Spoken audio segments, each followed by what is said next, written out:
Queridos amigos y hermanos de esta amada parroquia del Patrocinio de Nuestra Señora de Guanajuato, buenas tardes a todos. Hoy es martes de formación en nuestra escuela laical y queremos dar la más cordial bienvenida a todos y cada uno de ustedes, queridos amigos, formadores y alumnos de nuestra escuela parroquial. También a todos aquellos que nos hacen la caridad de conectarse con nosotros cada martes para ir caminando juntos en este ciclo dedicado a María Santísima. Gracias por estar con nosotros y con el favor de Dios vamos a iniciar la lección de esta tarde, no sin antes ponernos en las manos del Señor, pidiéndole que por intercesión de su Santísima Madre, la Virgen María, seamos escuchados y seamos asistidos, sobre todo en estos días donde ha arreciado más la pandemia, la enfermedad, la muerte y con ello también la tristeza, la angustia y la desesperación.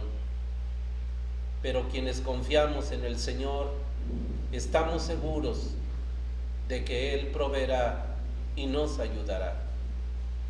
Así pues, los invito, queridos amigos, a que juntos iniciemos nuestra sesión orando con la plegaria que el Papa Francisco nos ha encomendado para este tiempo de pandemia. Iniciemos todos juntos. En el nombre del Padre, y del Hijo, y del Espíritu Santo. Amén. ¿Me ayudan ahí en casa a decir la oración? Digamos todos. Oh María, tú resplandeces siempre en nuestro camino como un signo de salvación y esperanza.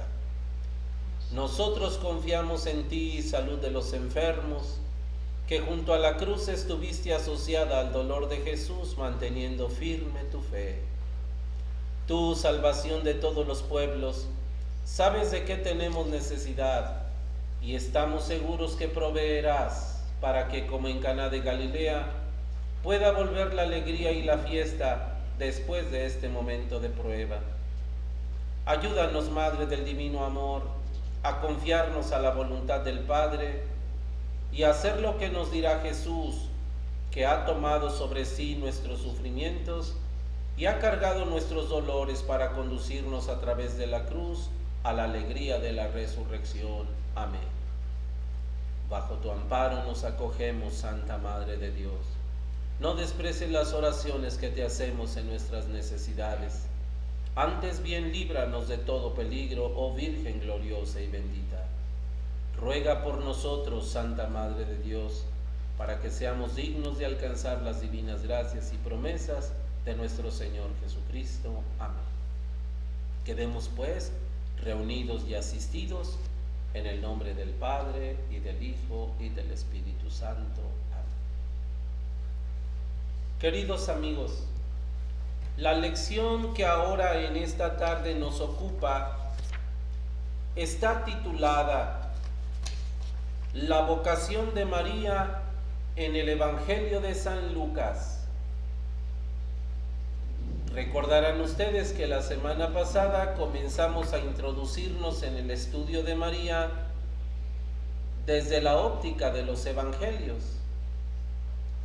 Ahora vamos a adentrarnos pues en la mariología que nos regala el evangelista San Lucas. Para esto les pido que me ayuden por allí a ubicar el enlace de esta lección, ya que recordemos juntos qué fue lo que vivimos en la clase pasada y a plantearnos el objetivo de la presente sesión.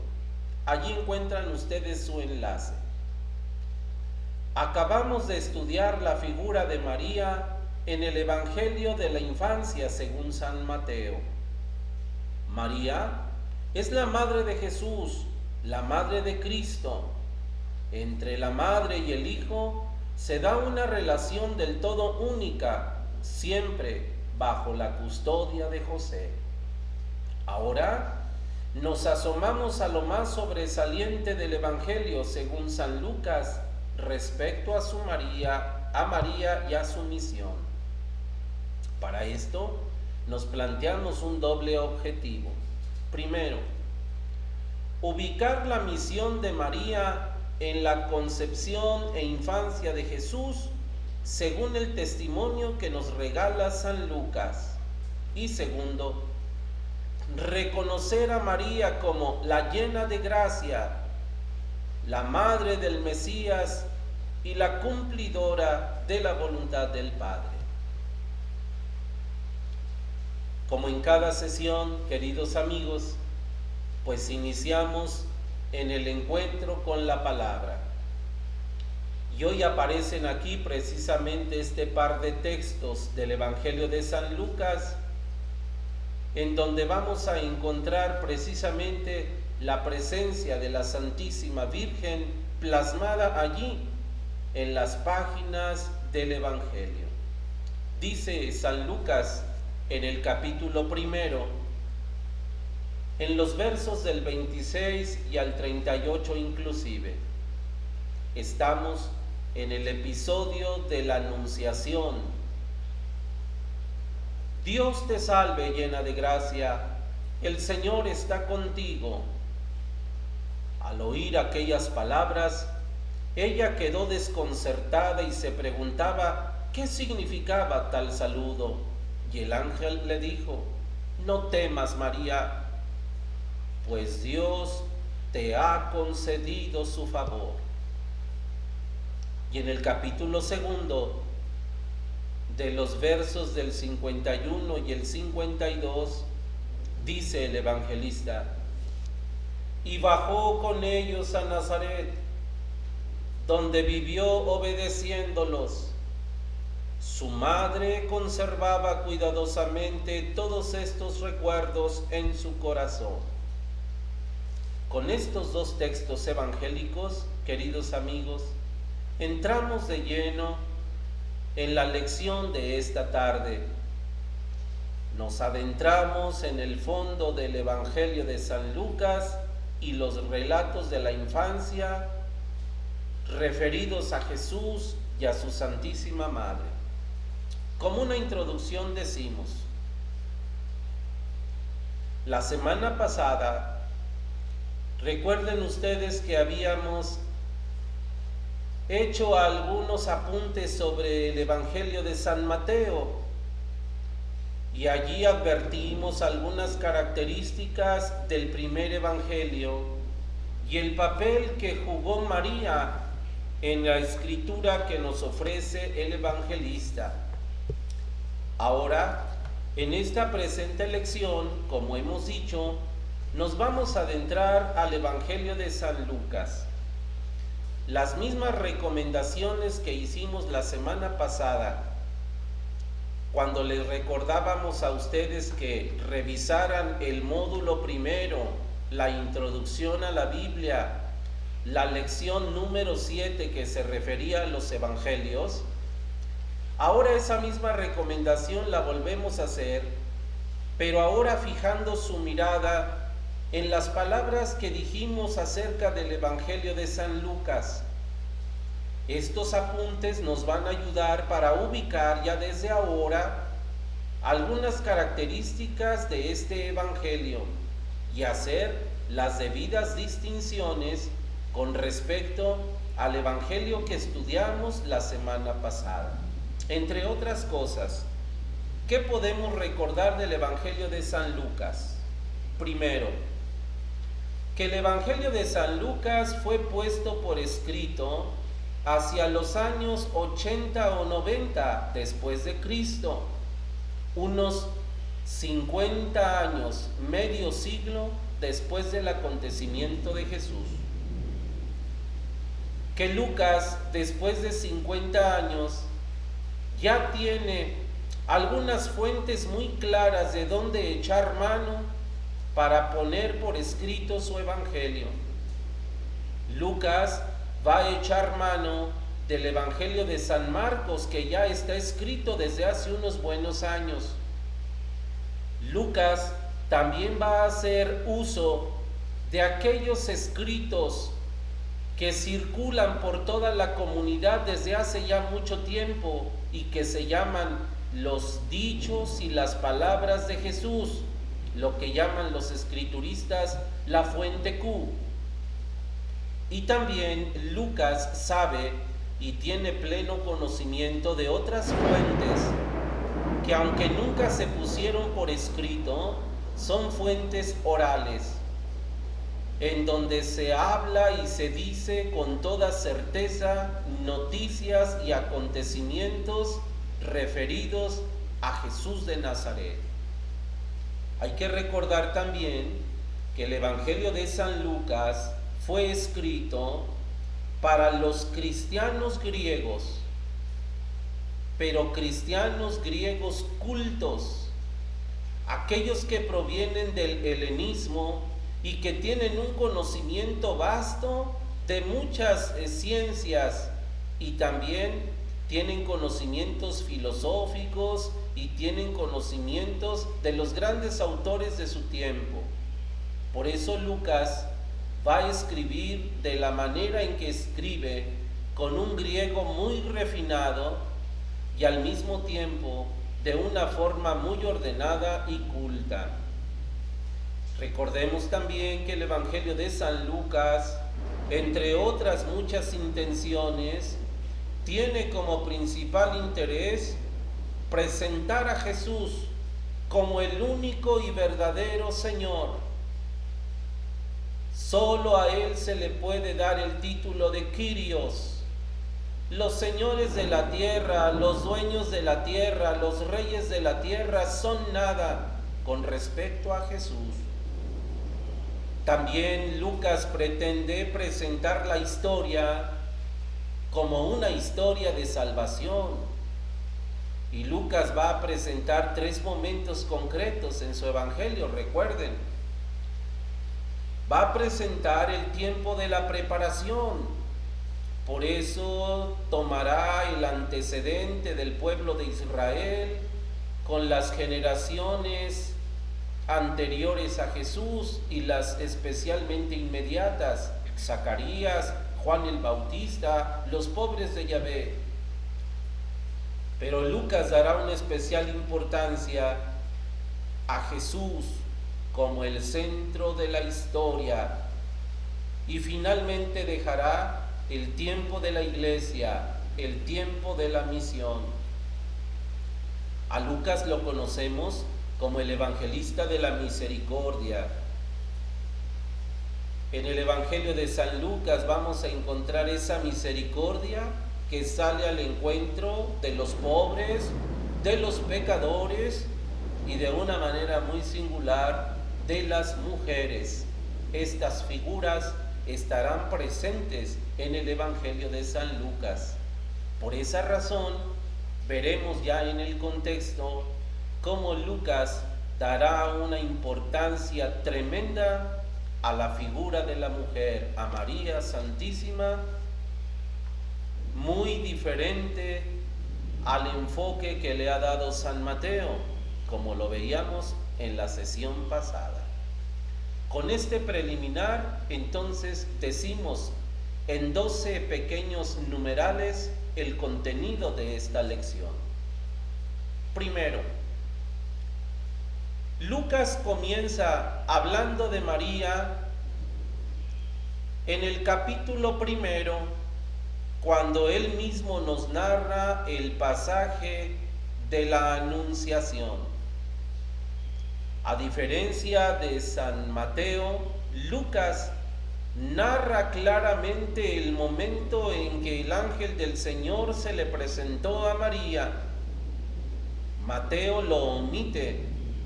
Mateo prefiere darle ese protagonismo a José y ya estudiamos el porqué. Pues bien, en el episodio de la Anunciación, el evangelista nos ubica en la humilde y pequeña ciudad de Nazaret, en Galilea. Desde el comienzo del Evangelio, Lucas quiere centrarnos no en la ciudad santa de Jerusalén, no en el protagonismo del templo, no en la majestuosidad del culto a Dios, sino allá, en lo alejado, en lo pobre, en lo olvidado, allá en la Galilea, allá en Nazaret, de donde luego dirán los escribas: de Nazaret nunca se había escuchado nada bueno. En este pasaje de la Anunciación vamos a encontrar la figura del protagonista, el enviado del Señor, el ángel del Señor que se le presenta a María. Allí en su lección van a encontrar en un recuadro un apartado referido a este término, el ángel del Señor. Y ojalá que en otra ocasión pues tengamos tiempo para profundizar en esta terminología bíblica. El ángel del Señor es el enviado del Señor.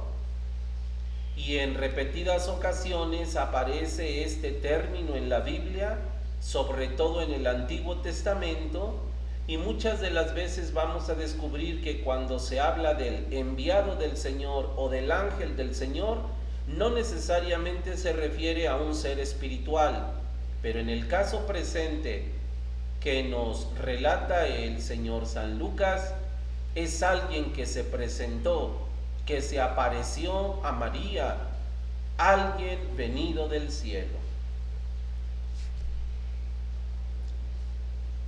En el siguiente punto, la lección nos recuerda cómo Jesús es presentado, sí, como descendiente de David, pero también le da un protagonismo grande como descendiente de María. Si pudiéramos nosotros poner en una sola mirada la genealogía que nos regala Mateo con la genealogía que nos regala Lucas, veríamos las grandes diferencias. Sí, el ángel se le presentó a María, mientras que en Mateo el ángel le revela a José. Y allí, en la presentación del ángel a María, aparecen allí algunos rasgos característicos. Entre otros, la virgen a la que se le presenta el ángel es una mujer, una doncella, que está emparentada con el linaje de Aarón, es parienta de Isabel, y de Isabel se dice que ella es descendiente de Aarón. Lucas deja muy en claro, en primer lugar, que Jesús es descendiente de David, por medio de José, legalmente, pero no deja en menos grado la descendencia aarónica de Jesús por medio de María. De hecho, Lucas dirá en todo momento que Jesús nació de María y le dará el protagonismo a ella. Así, en el relato de la Anunciación se juntan dos aspectos importantes del mesianismo de Cristo. Él, al mismo tiempo que es descendiente de David por el linaje de José, es también descendiente de Aarón en conexión con María. A este respecto tendremos que decirles, queridos amigos, que en el Evangelio de San Lucas, especialmente la mariología está centrada en estos episodios de la infancia: anunciación, visitación, nacimiento de Cristo, presentación del Señor en el templo, primera Pascua de Jesús a los 12 años en el templo de Jerusalén, y finalmente la vuelta de Jesús a Nazaret. Todos estos episodios están contenidos en los capítulos 1 y 2 del Evangelio de San Lucas, y como dicen los biblistas, parece que aquí es donde se encierra y se condensa la mayor parte de la mariología lucana. Por esta razón, en esta lección número 5 nos vamos a adentrar tanto en los episodios de la Anunciación, la visitación, el nacimiento y la presentación del Señor. Y solo de una manera muy rapidísima diremos una palabrita sobre la primera Pascua de Cristo. Estamos en el pasaje de la Anunciación. Comienza el evangelista diciendo que por aquellos días el ángel del Señor se apareció a una virgen desposada con un varón de la estirpe de David llamado José, y ella se llamaba María. Así comienza el episodio de la Anunciación. Cuando el ángel se presenta a la doncella, lo primero que advierte el evangelista es esto: el ángel le habla, pero le habla con una palabra muy extraña. El texto original griego se escucha así: Jaire, que jaritomene, oh Kyrios metasú. La primera palabra que el ángel le pronuncia a María es esta: Jaire. Jaire, en un estudio bíblico y hermenéutico, los teólogos y los santos padres a lo largo de la historia le han querido dar muchas connotaciones. Lo cierto es que la definición más aproximada de esta palabra, Jaire, quiere decir gozo, alegría. Por eso la traducción más feliz es esta: alégrate. Es la primera palabra que le viene de Dios a María, palabra de alegría y de gozo. María debe alegrarse, pues la llegada del Mesías es un motivo de alegría. El Mesías que pronto va a comenzar a formarse en su vientre es la alegría del mundo, la alegría del tiempo, la alegría de las naciones, la alegría de los que esperan. Esta alegría es el cumplimiento de la profecía mesiánica que durante siglos había constituido la esperanza de Israel. Los tiempos del gozo, los tiempos de la alegría han llegado. Es el inicio de la buena noticia de salvación, y más tarde veremos cómo esta palabra alégrate será un constitutivo en la misma persona del Maestro Jesús, que donde quiera que Él se presente, a donde quiera que Él vaya, a las personas que Él toque o a los pecadores que Él perdone, donde quiera que esté Jesús, su presencia será un gozo y una alegría, porque Jesús es la buena noticia, y la buena noticia siempre habrá de anunciarse con alegría. El ángel pronuncia esta palabra, pues, Jaire, e inmediatamente después pronuncia lo siguiente: que jaritomene. Esta expresión quiere decir la abundantemente agraciada, o como nos lo ha traducido nuestra Biblia latina, la llena de gracia. Veamos cómo el ángel en ningún momento pronuncia su nombre. Ustedes se preguntarán entonces, ¿por qué ya en nuestra tradición y por qué ya en nuestra cultura, en nuestro cristianismo 2 veces milenario, nosotros hemos convertido la oración de saludo a María como ese alégrate María o Dios te salve María?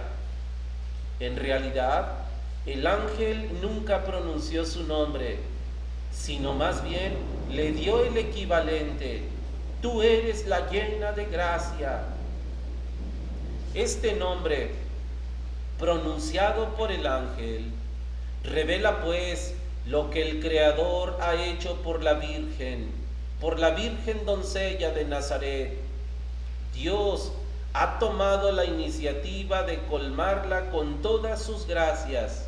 Luego dirán los teólogos, el saludo del ángel es un indicio claro de lo que luego podremos decir como fundamento de su concepción inmaculada desde siempre.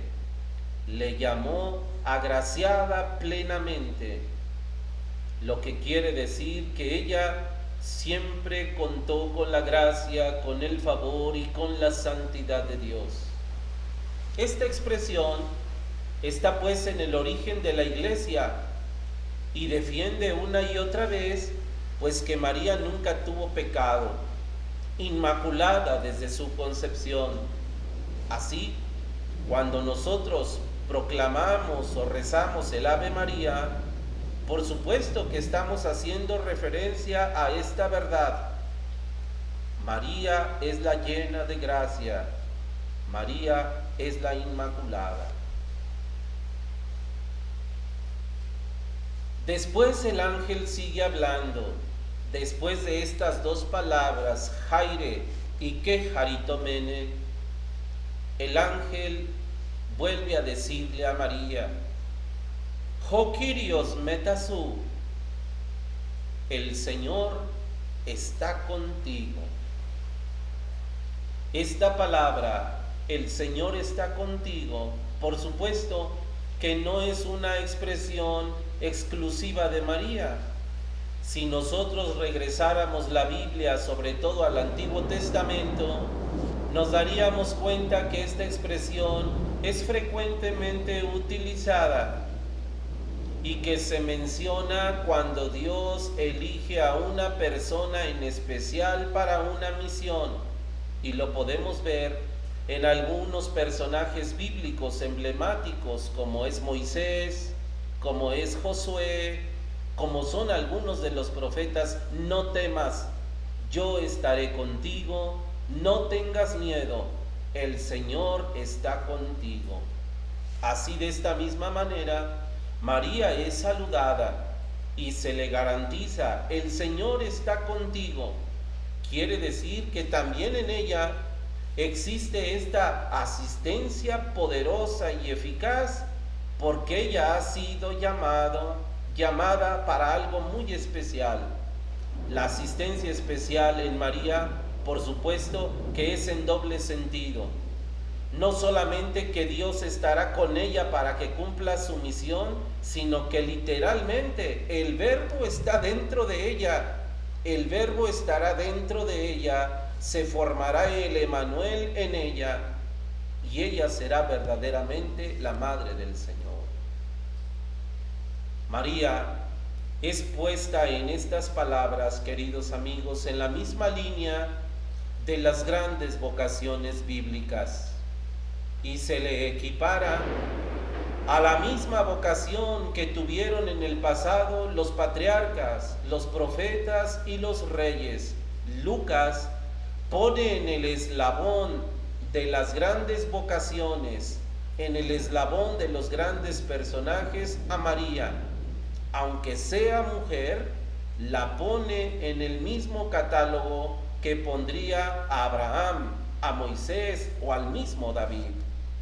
Ella ha encontrado gracia ante Dios y recibe esta misión especial, única, a quien nunca antes a nadie se le había dado, ser la Madre del Señor. Su Hijo será rey, heredará el trono de David y reinará eternamente. Ese es el anuncio que el ángel le hace. Yo les pediría, queridos amigos, que ahí en casa, al mismo tiempo que están estudiando su lección, tengan a un lado su Sagrada Escritura en el Evangelio de San Lucas, en el capítulo 1 y en el capítulo 2, y lean con mucha atención y detenimiento esto que estamos diciendo. Ante las palabras del ángel, dice San Lucas, que María se preocupó, María se turbó, María se inquietó, y dice el evangelista, se preguntaba por qué la saludaban de esa manera.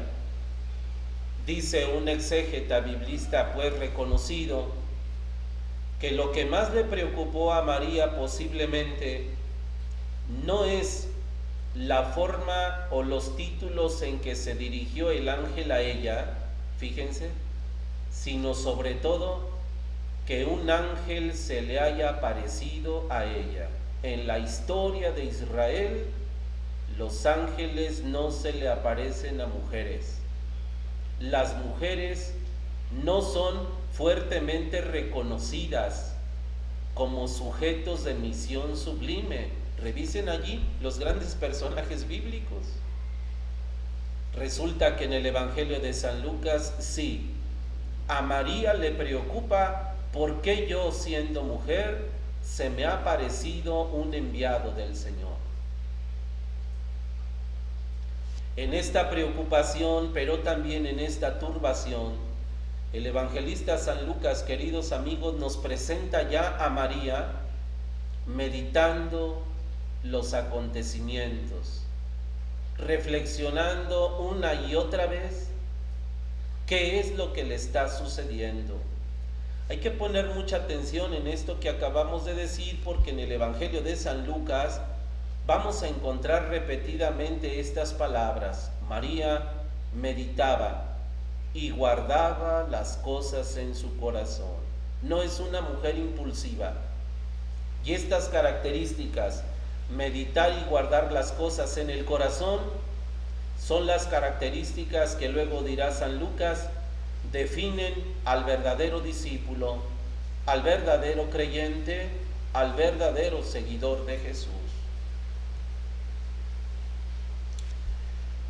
En la lectura continuada del Evangelio de San Lucas escuchamos que después de que ella presenta su turbación y el ángel la tranquiliza, aparece en otro verso algo que también nos llama fuertemente la atención.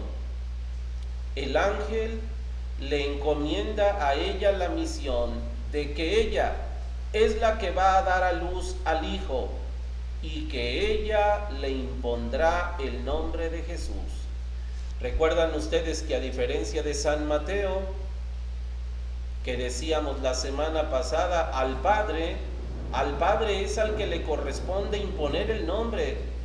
El Padre es el que introduce legalmente al Hijo, y así el Hijo no solamente se convierte legalmente en descendiente de su Padre, sino que el Hijo también se convierte en propiedad del Padre. Curioso, Lucas no toma en cuenta a José, pero sí lo hace en María. Ella será la protagonista, sí, de concebirlo, una concepción virginal sin concurso del varón, pero sobre todo María impondrá el nombre de Jesús. Ciertamente parecería que María está sola en esta misión, pero recuerden, el Señor está contigo, es obra de Dios y María es la protagonista de esta obra.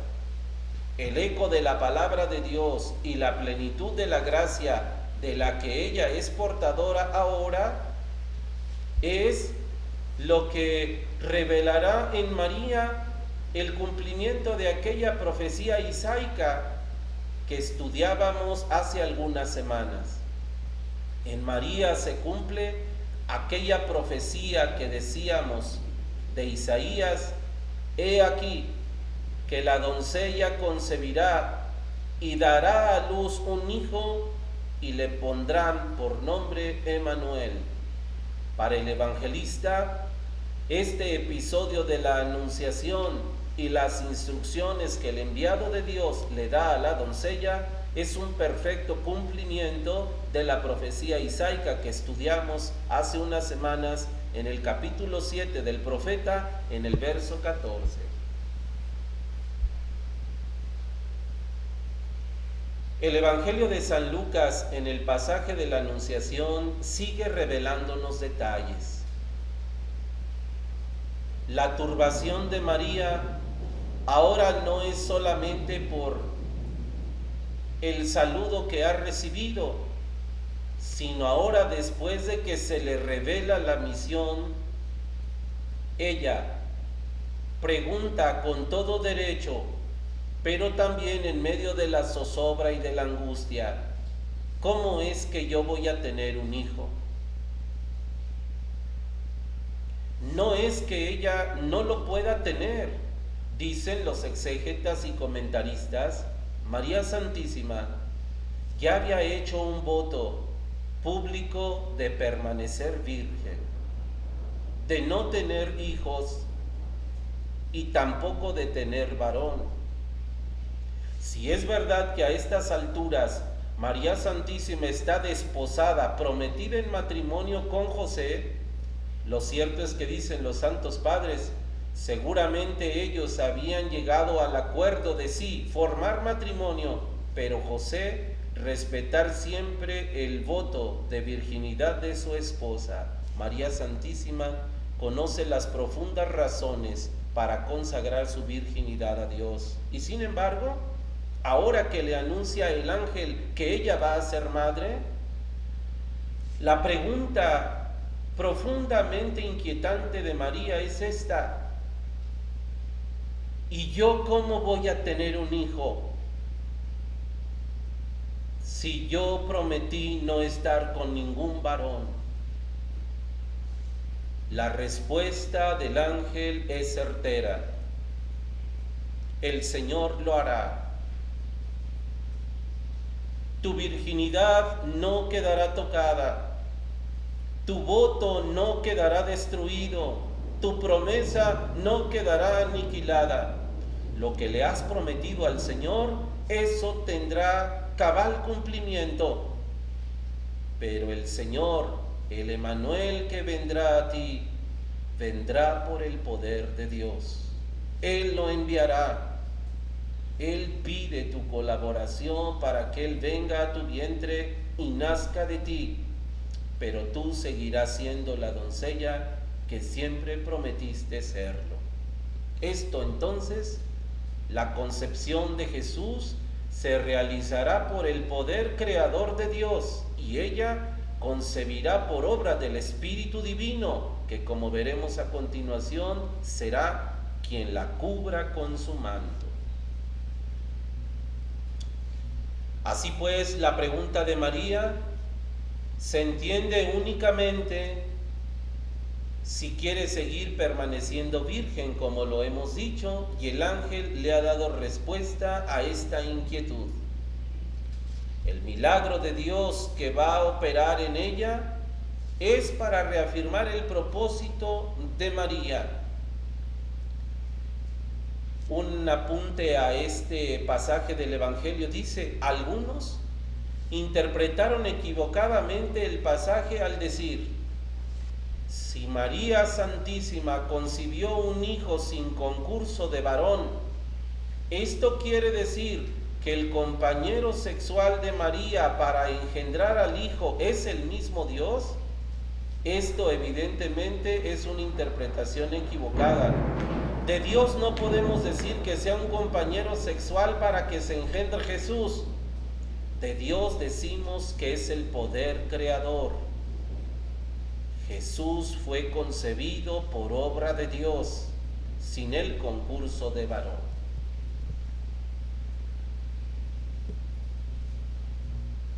Dos aspectos del que nos habla el Evangelio de San Lucas cuando le da respuesta a María. Primero, el Espíritu vendrá sobre ti. Y segundo, el poder del Altísimo te cubrirá con su sombra. Detengámonos en estas expresiones. ¿Qué quiere decir la expresión el Espíritu Santo vendrá sobre ti? El ángel hace alusión a lo que se lee también en las primeras páginas del libro del Génesis.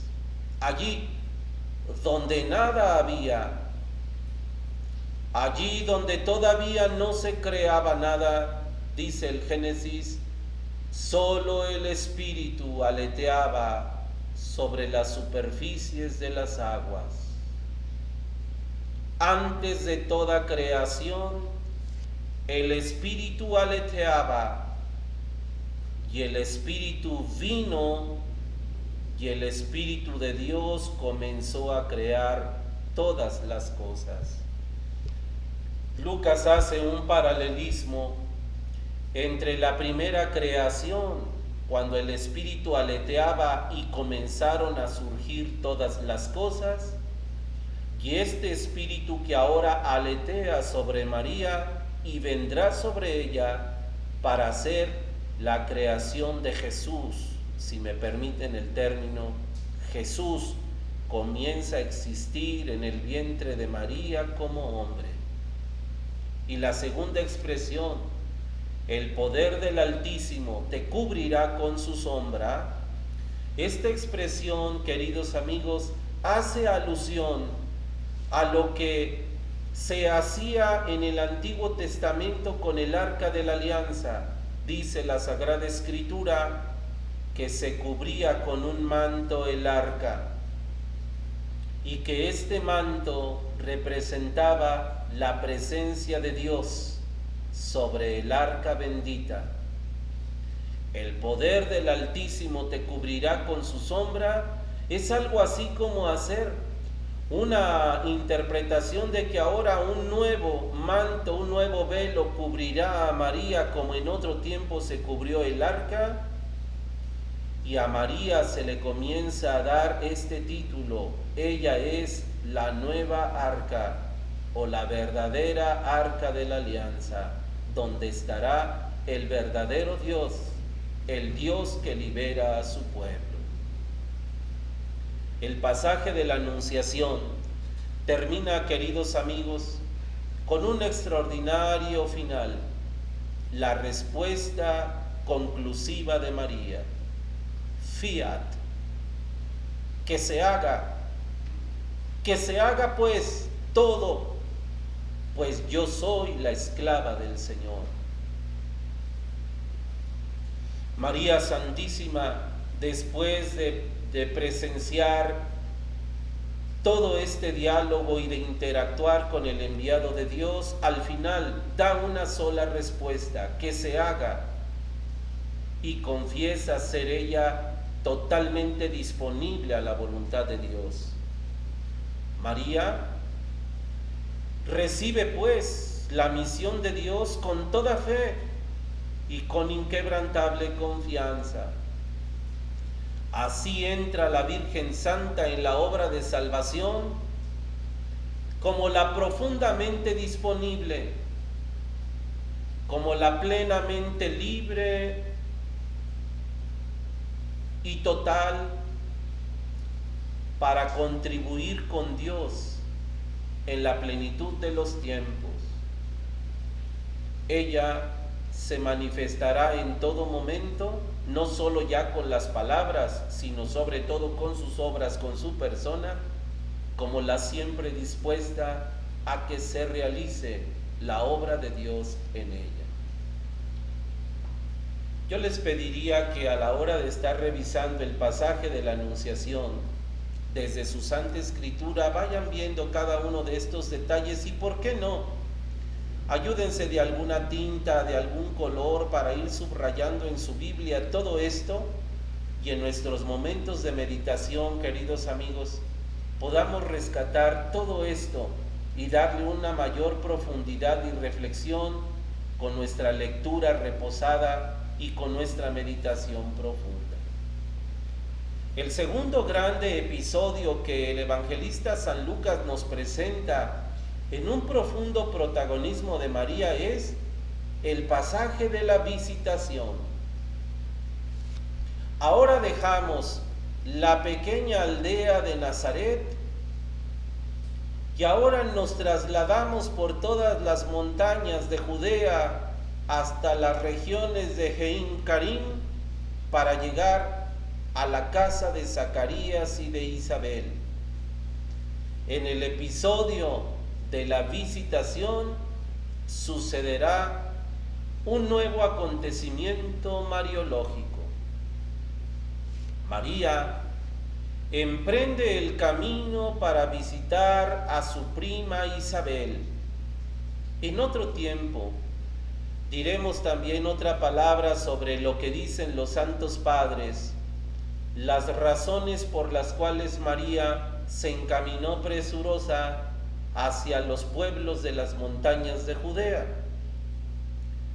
Por ahora diremos que María va al encuentro de su prima como aquel mensajero gozoso que, llevando ya en sus labios la alegre noticia de la salvación, no quiere perder tiempo y se encamina allá, a otra región lejana, allá donde también está un buen puñado de los pobres de Yahvé, esperando el momento de la salvación. Y ella emprende este camino. Dice el evangelista que cuando María llega a la casa de Zacarías, saluda a Elisabet. En el encuentro de ambas maternidades se va a desarrollar, queridos amigos, este encuentro de cantos de alegría y de alabanza. Por un lado, Isabel proclamará las grandezas del Señor en María, y por otro lado María pronunciará el bendito Magnificat, en donde ella reconoce ser humildemente la poseedora de estas maravillas. Si leemos con detenimiento el pasaje de la visitación, encontraremos allí algo interesante. Se supone o presupone el texto que María, al llegar a la casa de Zacarías, tuvieron un primer encuentro. Posiblemente Zacarías, como jefe de familia, salió al encuentro de los visitantes. Se hizo el rito de la acogida, el rito del lavado de los pies, el rito del abrazo, el rito del beso, y después el saludo de ellas. Posiblemente María dirigió las primeras palabras a su prima Isabel, y después el evangelista comienza la narración de este pasaje diciendo: cuando Isabel escuchó el saludo de María, el niño que ella lleva en su seno, Juan el Bautista, comenzó a saltar de alegría. Toda esta escena, queridos amigos, por supuesto que está envuelta en el protagonismo del Espíritu Divino. ¿Por qué? Porque el Espíritu Divino es el que impulsa a María a las montañas. El Espíritu Divino es el que pone en los labios de María las palabras. El Espíritu Divino es el que hace saltar a Juan y también pone esas palabras en los labios de Elisabet. El Espíritu es el protagonista de esta bendita escena. María transmite lo que está viviendo. Ella está totalmente llena de Dios. Hace apenas unos días que Gabriel le visitó y ella ha quedado profundamente llena de esa alegre noticia, de ese querigma primitivo, y con ese mismo gozo ella lo anuncia. Ella, María, es la primera pregonera de estas alegres noticias, es la portadora del Salvador. Dice Lucas que cuando Isabel escuchó el cántico de María y las alegres noticias de María, la bendita mujer pronunció estas palabras: dichosa tú la creyente, porque lo que te ha dicho el Señor se cumplirá. En estas palabras, por supuesto que el evangelista San Lucas quiere dejar de manifiesto una vez más la profunda fe de María y la pone en los labios de Elisabet. Así es la fe de María. La fe del verdadero creyente va mucho más allá de lo comprobable, de lo presente, aceptando el futuro que solo está en manos de Dios. María había dicho en Nazaret: yo soy la sierva del Señor y que se cumpla en mí lo que Él quiera. Y en Haim Karim Isabel la elogia con esta confesión: dichosa, feliz, bienaventurada tú que creíste, porque verdaderamente se cumplirá. Para el que verdaderamente cree, queridos amigos, todo se cumple tarde o temprano. Esta fe que nos presenta San Lucas en la persona de María, aún antes de el nacimiento de Jesús, esta fe es la misma fe que Jesús va a exigir de sus seguidores durante todo su ministerio. Las palabras que Jesús pronuncia una y otra vez a lo largo de su ministerio, a veces en reproche, a veces en sentencia, será: lo que Jesús exija del verdadero discípulo, una fe sin límites, una fe que apuesta todo sin ver, una fe que tiene la seguridad de que todo se cumpla. Y María es un exquisito modelo de creyente. María es un exquisito modelo de discípulo. ¿Cómo se cree? Aunque no veamos nada, creer que la luz existe. María responde con su bendito cántico de alabanza, el Magnificat, del que ya dijimos una palabra en las lecciones introductorias y que lo veremos con mayor detenimiento en la siguiente lección. Por ahora nos vamos a quedar en el pasaje de la visitación y las palabras pronunciadas por María. Después de leer el pasaje de la visitación, nos encontramos ahora con el pasaje del nacimiento. En el pasaje del nacimiento, evidentemente que el evangelista San Lucas pone muy pocas palabras a este acontecimiento. Lucas narra el episodio del nacimiento con una situación muy especial. María y José sometidos al poder del César.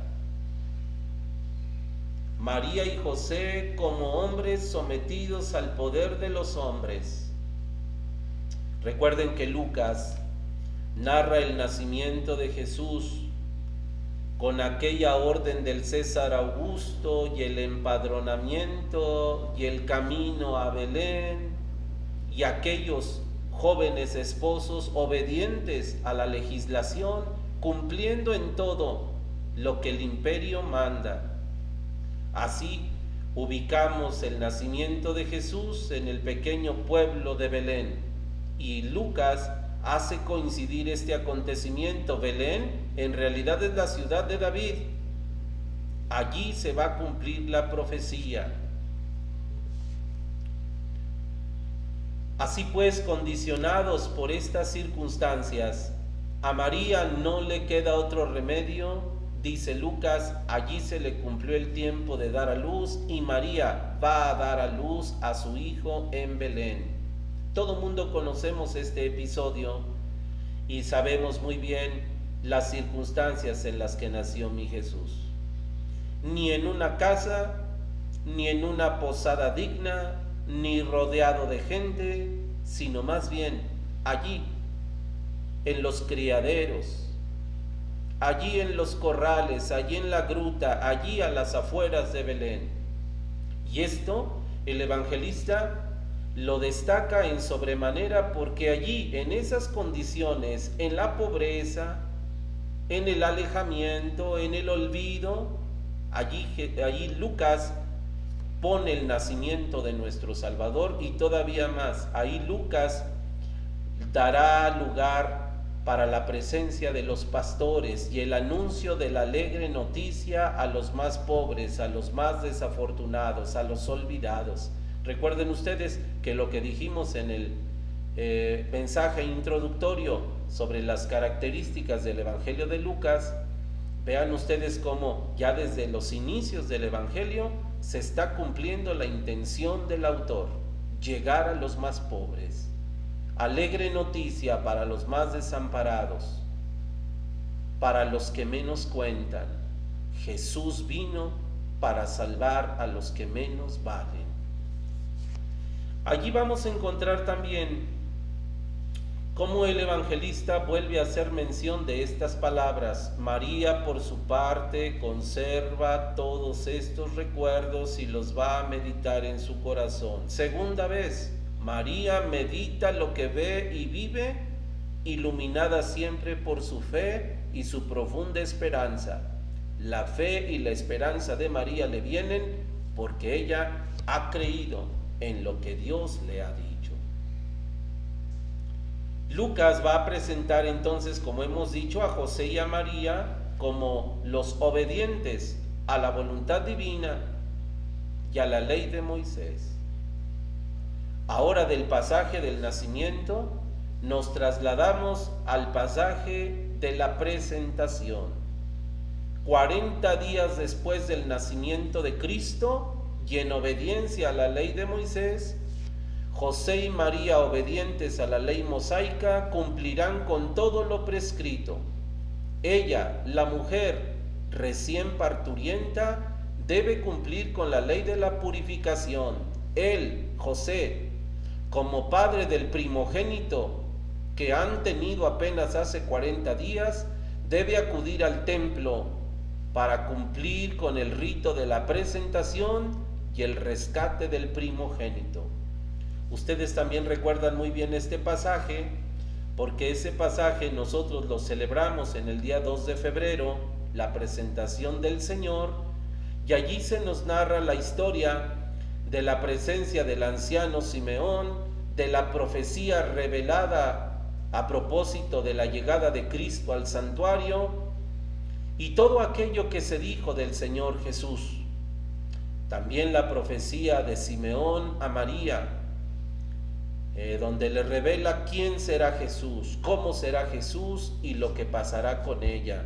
Recuerden que Lucas es el único que manifiesta estas palabras del anciano Simeón y esta lapidaria profecía: a ti, mujer, una espada te atravesará el alma. Ella, cuando los exégetas interpretan la profecía, ¿qué quiere decir la espada en el corazón de María? Pues no solamente se refiere al dolor y al alto precio que le va a costar a María haberle dicho sí a Dios en su plan. Los grandes sufrimientos y los grandes dolores que ella va a tener que sufrir a propósito del destino trágico de Jesús, sino sobre todo, dicen los exégetas, la espada que atraviesa el corazón de María es la misma palabra, con todas sus consecuencias. María estará asumiendo la palabra en todas sus consecuencias y en todos los momentos hasta que se cumpla todo lo que habrá de cumplirse en la persona de Jesús, desde Belén y hasta el Calvario. Del Calvario a la resurrección, de la resurrección a Pentecostés y de Pentecostés hasta que ella vuelva a la presencia del Hijo.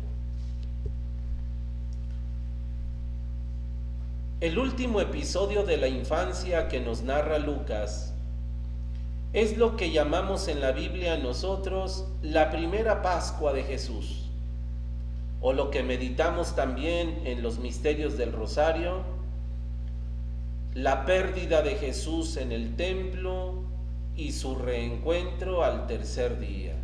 Dice el evangelista que cuando Jesús cumplió 12 años, subió a Jerusalén para celebrar su primera Pascua.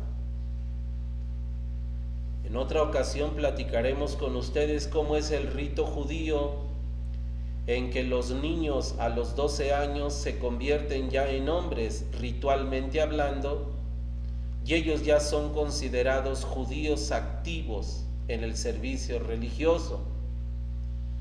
cómo es todo ese ceremonial y cómo entran a formar parte de la comunidad de los hombres que alaban al Señor.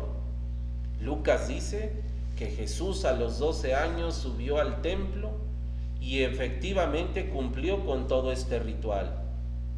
Un israelita a los 12 años era considerado ya joven, maduro y responsable.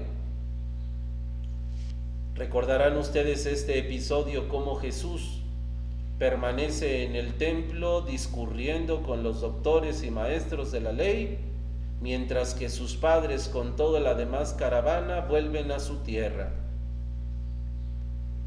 Vuelven en su búsqueda y ahí el Señor San Lucas nos ubica en este episodio. Pone nuevamente como protagonista a María, quien toma la palabra para preguntarle a Jesús: ¿por qué te has portado así con nosotros? Tu padre y yo te hemos estado buscando. ¿Por qué lo has hecho? Siempre ha llamado profundamente la atención la respuesta de Jesús, que parece una respuesta fría, una respuesta hasta dura, agresiva. ¿Y por qué me buscaban? ¿Que no saben que yo debo ocuparme ya en los asuntos de mi Padre? Una respuesta, queridos hermanos, que tiene todo menos agresión. José y María, dice el evangelista, no comprendieron lo que Jesús les quiso decir, pero ciertamente es una respuesta profundamente contundente. La respuesta no está fuera de lugar. La respuesta de Jesús es auténtica, es obediente. Y como dice el texto, pues esta respuesta seguramente Jesús la aprendió del mismo testimonio de sus padres.